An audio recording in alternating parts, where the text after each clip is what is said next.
Hey guys, what is up? This is Matthew Davis, me once again. It's that time of year again. 2022 has come to an end, and now that it's 2023, I finally get to talk about my best video games of 2022 list. I mean, I could have done that before the year ended, but I just wanted to play some more games before doing my list. That way I will have the whole thing all played out, because I played a lot of Switch games this year, so I don't want the list to just be number 9 Switch game, number 8 Switch game, number 7 Switch game. But luckily, now that I have an Xbox Series X and I have Game Pass, there were more games I could play just before doing this list. That's why it took a little bit longer for me, but now that we're here, I finally get to talk about my best games of 2022 list. And there was quite a bit of good games that came out this year. I think it's obvious what the top 2 are going to be.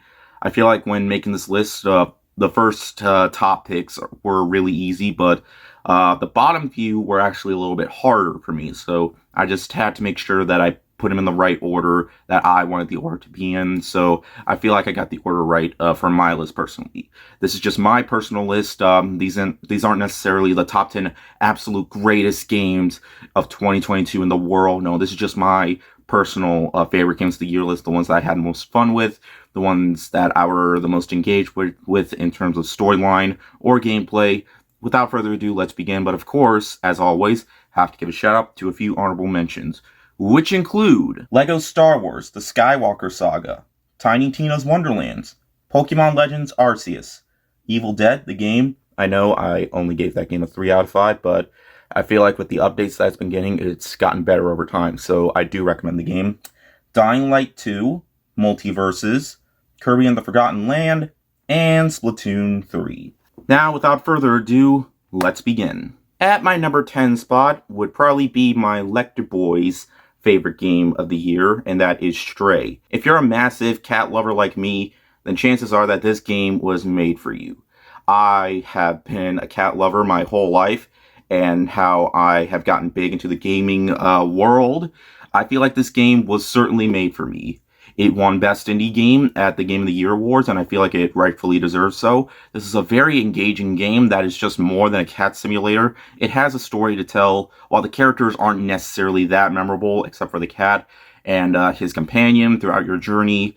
While the ending could have been a little bit better, and the game is very short, it's not a full-price game. And I highly recommend it for anyone who's a fan of indie games, and just a fan of collecting everything without having to worry about side missions and stuff like that. Because while there are a few, I really don't need to explain everything, because I reviewed most of these games. There are a couple that I haven't reviewed on this channel. I probably should have pointed that out. But nonetheless, Stray is a fantastic game that I feel like should be played by any cat lover, like myself.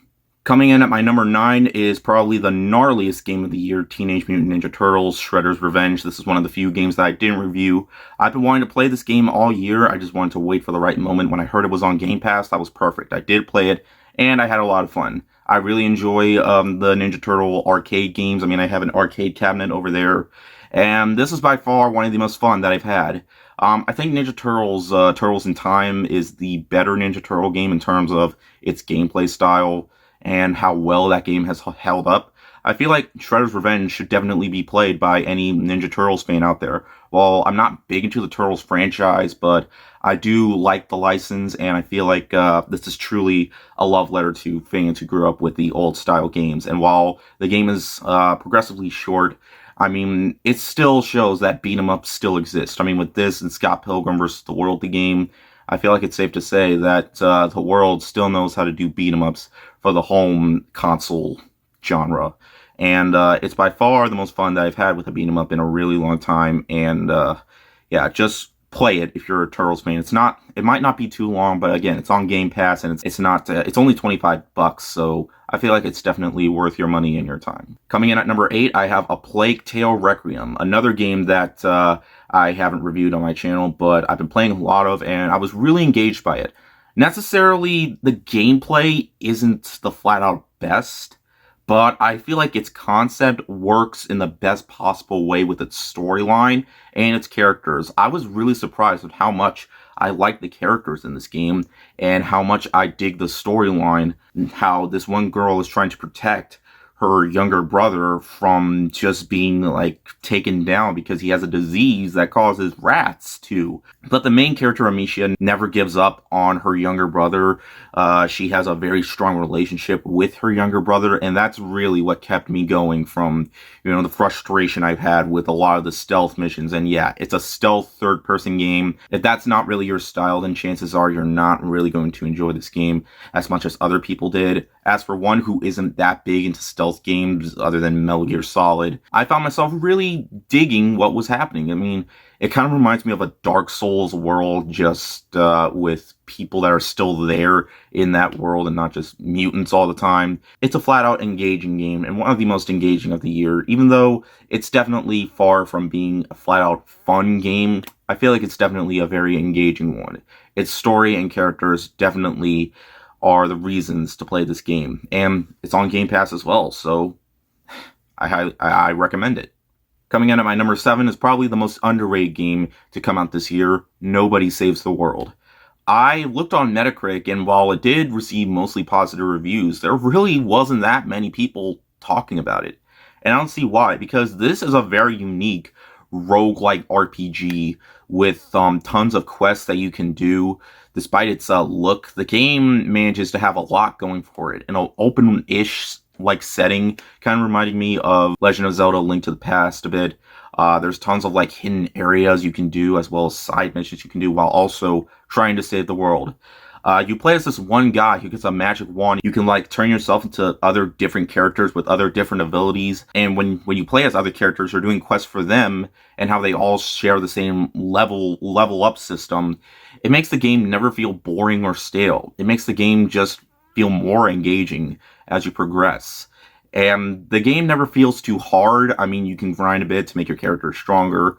I mean, you can repeat certain dungeons, but it was all super fun. It's by far one of the most fun experiences and one of the most addicting experiences I've had in gaming this year.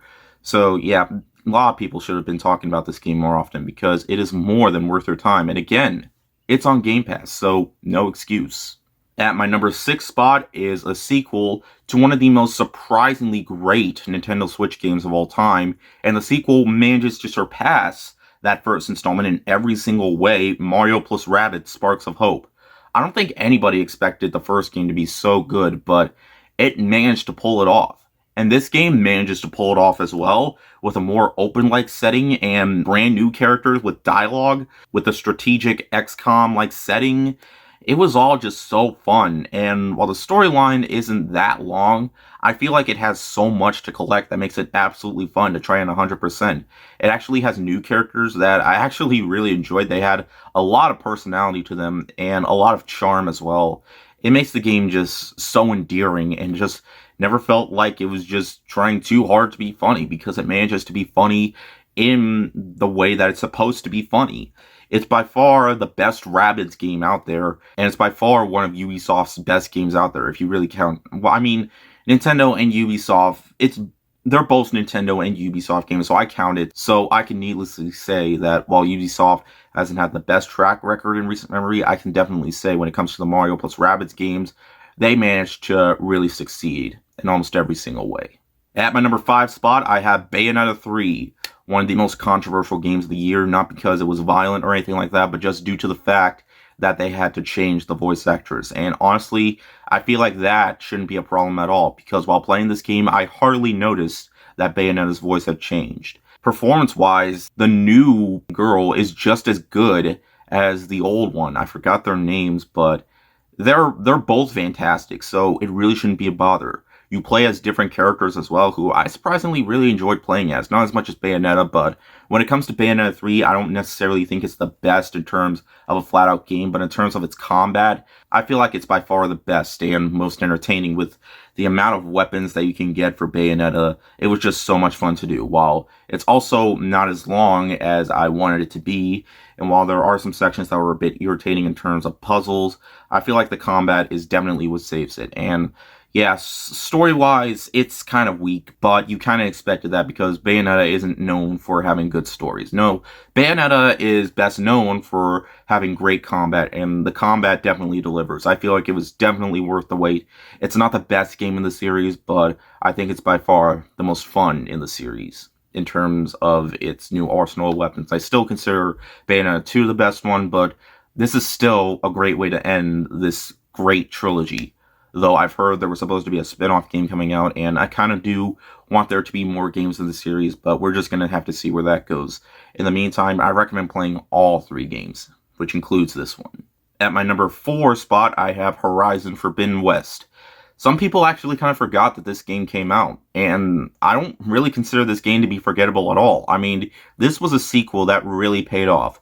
While its storyline isn't quite as engaging as the first game's storyline, at least in my opinion. I still like the story here.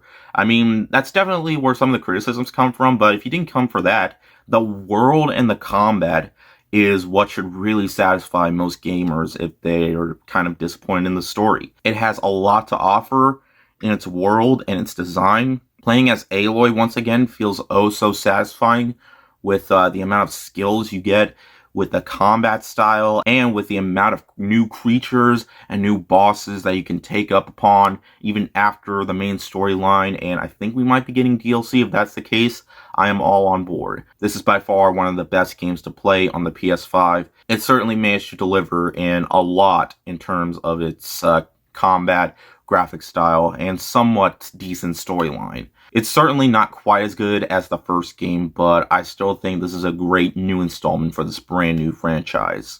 At my number 3 spot, I have my favorite Switch game of the year, Xenoblade Chronicles 3. Now, this game has kind of been, overlooked this year. I mean, sure, it got tons of acclaim from critics, but not many people have been recognizing it as one of the best games of the year. I was shocked when Watch Mojo didn't even put this on their best games of 2022 list, not even an honorable mention. And really, the game really deserves at least a mention because I feel like the developers put so much effort into this game, just like how they did with the last few games. I mean, I don't think there hasn't been a bad game in the series yet. I feel like 3 managed to improve upon the second game. While I like the second game, I feel like the way they make their new mechanics in this game really pay off. How you can switch between classes for different characters makes the combat more engaging. And its storyline, too, never manages to be boring. Its new introduction of characters just makes the game all the more compelling, and it has some really excellent character development with side quests you can do for other characters. And while some of them are a bit of filler quests, there are some quests in the game that I feel like are not worth skipping away because they feel like they actually had a purpose to the story.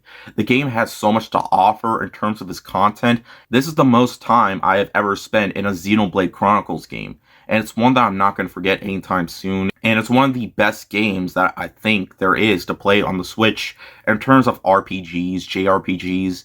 It's by far the best game in the series since the first one. They just put so much love into this game that I feel like it really deserved more attention. I mean, a lot of people did give it attention on the internet, and like I said before, a lot of critics love the game, and I just don't see the excuse to just skip out on the game. It's truly what fans have been waiting for. This game will truly deliver in almost every single way in your perspective. All right, number 2, number 1. We already know what the top 2 is going to be, but the question is, which order for me? For number 2, I am going to put God of War Ragnarok. This was a really hard decision, but God of War Ragnarok is by far the best game to play on the PS5, and it shows that developers really do care about single-player gaming. I mean, Santa Monica put a lot of love into the first game, and the fact that it took them 4 years to make a follow-up, I feel like they managed to pull it off in every single way. We have a much stronger relationship with Kratos and Atreus has a much bigger role in this game too, and it has a storyline that just kept me engaged with multiple different characters' perspectives, from Kratos's to Atreus's. It just managed to deliver in almost every single way, especially with its combat, is still just as engaging and fun and satisfying as ever. With new skills that you have and the fact that you can play as Atreus, it just made the game all the more satisfying to play. And with the amount of content it has, once you're done with the game, there's still tons of side quests that you probably missed out on, but you can still do those quests as well. It still just feels like a game that was just put in with so much love. And it's by far the most well-polished game of the year. This is a game where Santa Monica, you could really tell they took their time with the actors and Christopher Judge's incredible performance. There's a reason he won Best Actor at the Game of the Year Awards. It's an incredible, engaging game that never felt like it was trying to slow down. In fact, it's really hard for me to say if this is better than the first game. I just feel like the game just had so much going for it, and it really delivered for me. And I really hope we get more into this brand new franchise of God of War games, because if this is how God of War is going to be from now on, then I'm all on board. It felt more like a movie than a game. It had so much heart to it with the relationship between certain characters. It was all super engaging, and I couldn't recommend it enough. Alright guys, alright, I know. The top pick is a super cliche choice, but hey, do you want me to lie and say that Saints Row is the best game of the year? No. My pick for Game of the Year is obviously Elden Ring. What else was going to make the top spot? I mean, this game came out in February, and for me, I never felt like there was going to be another game to top this one, even with God of War. Elden Ring, to me, is what a new game should feel like. A game that was just packed in with so much. It's Breath of the Wild-like setting, and combined with elements of Dark Souls and Bloodborne. Some people might just say this is just another Dark Souls reskin, when that is obviously not the case for me.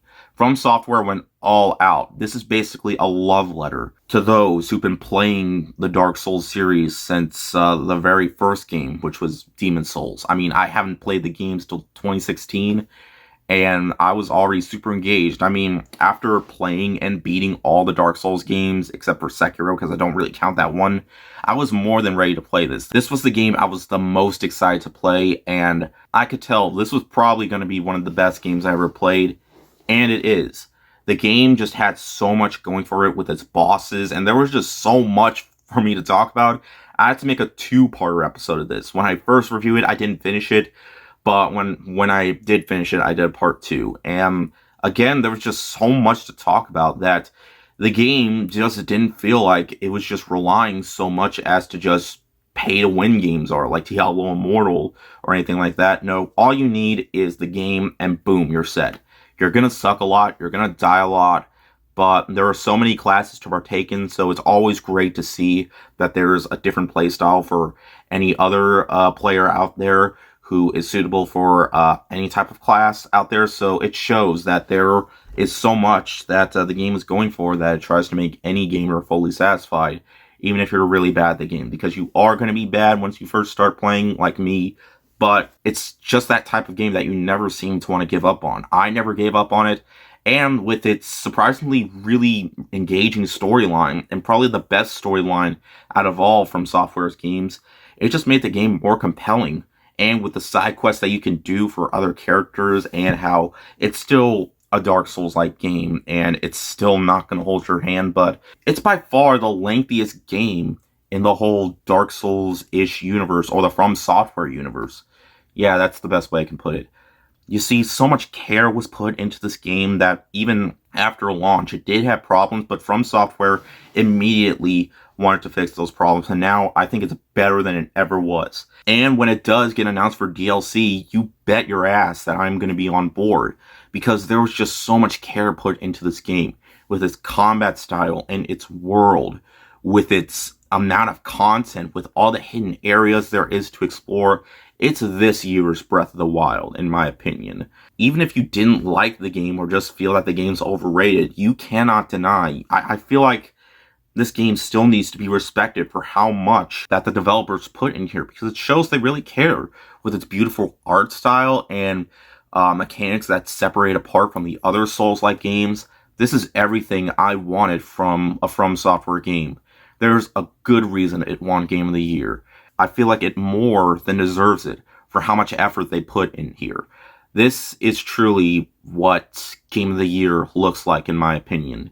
From Software should be proud of this game. It's by far the best game that I played in 2022. There wasn't a single game that could top it for me. Not only that, but it's one of my new favorite games of all time, and I will keep playing this game until the day I die. And there you have it, guys. That's my favorite games of 2022. Let me know in the comments what yours were, what your most anticipated games are. I'm really excited for Resident Evil 4 and Breath of the Wild, or Legend of Zelda Tears of the Kingdom, and there's so many others that I really hope satisfy this year, so we're just going to have to wait and see. But in the meantime, thank you guys so much for watching. Thank you guys so much for supporting me and continuing to watch my channel. Yeah, it's definitely a lot easier for me to see new movies than it is to play new games, but now that I have Xbox Series X and I have Game Pass, it might be a bit easier for me this year. So hopefully that's the case, and yeah. But anyways, thank you guys so much for watching, and I'll see you guys later. Word out.